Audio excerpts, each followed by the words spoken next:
ED हमारे देश की एक ऐसी संस्था है जिसकी यही जिम्मेदारी है कि जहां वित्तीय मामलों का कोई घपला हो वहां वो सक्रिय हो और इस तरह के घपले में लिप्त लोगों के खिलाफ कार्रवाई करे। जहां तक सवाल है कि हमारे पास आने की, तो आपको पता है कि ईडी आई थी जरूर, लेकिन ईडी की जांच में यहाँ कुछ भी नहीं मिला जैसा कि ईडी को बताया गया था। वो सारे झूठे आरोप थे और ईडी आई, 13 घंटे की जांच पड़ताल की, 5 क्रमों में मिला के लगभग 62 घंटे की हमसे पूछताछ की और नतीजा 0। और फिर उन्हें ये खुद ही आभास हुआ कि ये सब कुछ जो है इनके विरुद्ध एक सूचनाएं हैं वो किसी साजिश का ही परिणाम है। धरातल पर उसकी कोई सच्चाई नहीं है, क्योंकि यहाँ कुछ काला है ही नहीं, सफेद ही सफेद सब कुछ है। अब अलबत्त एक एक्शन हुआ है।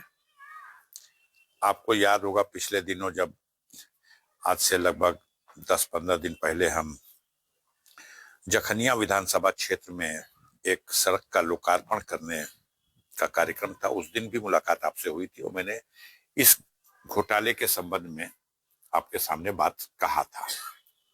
वही है, यहाँ पर अर्बन कोऑपरेटिव बैंक,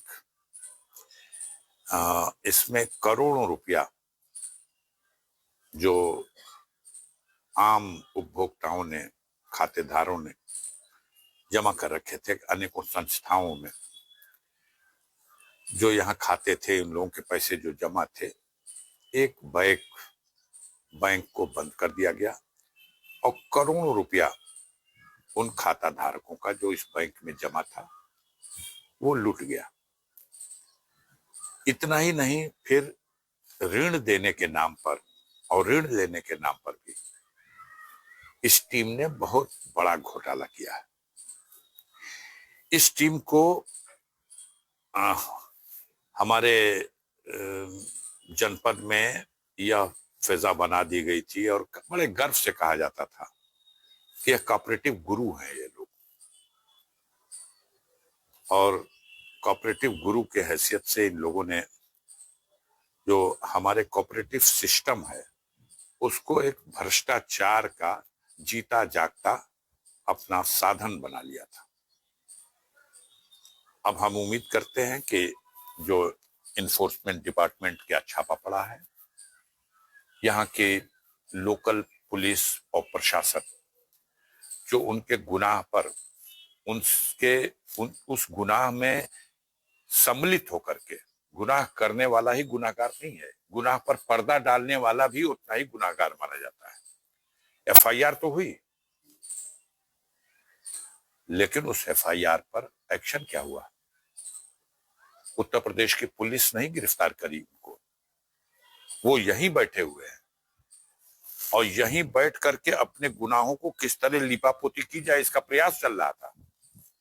जांच दे दी गई। जब मैंने बात किया एआर कोऑपरेटिव से एक दिन, जो इस मामले के लिए जिम्मेदार बनाए गए हैं यहाँ पर देखभाल के लिए, तो उन्होंने बताया कि ऑडिट चल रही है। ये सब मिली भगत में थे कि इतना बड़ा घोटाला करने वालों को कैसे इनके घोटालों पर पर्दा डाला जाए। कौन नहीं जानता इनके रसूख कहां है। इस सरकार में बैठे हुए बड़े से सबका संरक्षण प्राप्त था। हमारे एलजी साहब का संरक्षण इनको प्राप्त था। वो तो इनके एकदम सदस्य थे, पूरी तरह से इस सारे गुनाह में उन एक संरक्षक की भूमिका निभा रहे थे।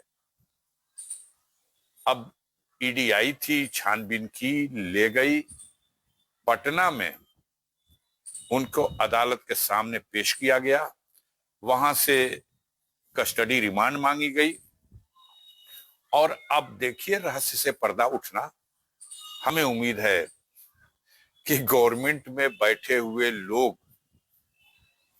कानून है और कानून के रास्ते से अगर सही जांच हुई तो बड़े बड़े चेहरे बेनकाब हो गए। ये एक दिन का घोटाला नहीं है, ये 25 साल से 30 साल से लगातार अनवरत यहां लूट मची हुई थी। ये करोड़ों के लूट का मामला है और गाजीपुर जिले में भी इस खबर को दबाने की कोशिश हुई है। मैंने जब इस बात को कहा था तो पता नहीं आपने भी उसको चलाया, आपके चैनल ने, कि नहीं चलाया, लेकिन अब कैसे छिपा सकते हैं आप? अब कैसे? हमने कहा था कि कोई गिरफ्तारी नहीं हुई, तो क्या कहा जाए, शर्म ना आए लोगों को तो अलग बात है, अन्यथा ईडी आकर के ले जा रही है और यहां है एफआईआर और यहां की पुलिस को पता ही नहीं है कि यहीं पे बैठा हुआ है वो।